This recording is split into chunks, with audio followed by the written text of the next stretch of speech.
Mana bizga Qo'qondan Sebr qurtlar keldi. Chunki bu o'zimiz Qo'qonda ishlab chiqariladi. Eng zo'rligi buni yangi so'lgan sutda qilingan. Qaymoqlar olinmagan. Mana rang ro'ylarini qarang-da, chiroyliligini. Mana ushlab turing-da mana. Men bitta sizga ochib beraman. Ta'mini ko'rasiz.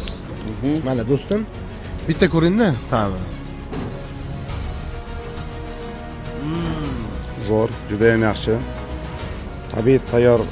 Tabiiy toza mahsulotlardan tayyorlangan Sabir biyoqutlarni barcha mana shu xalqimizga manzur bo'ladigan mahsulot ekan. Barchaga tavsiya qilamiz. Sabir biyoqurtlari xudo xolasa mamlakatimizda hamma chekka-chekka viloyatlariga ham borib, xudo xolasa o'z mijozlarini albatta o'z ishonchini oqlaydi. Barcha xalqimizda mana shu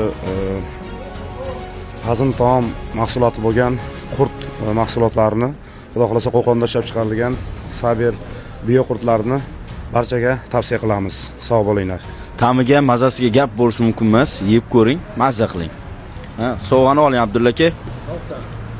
Bu mana sizga Sebrdan sovg'a. Karim aka, bu sizga. Sog' bo'ling. Rahmat. Qurut deb yaxshi sharhlang, qurut deb yaxshi cho't.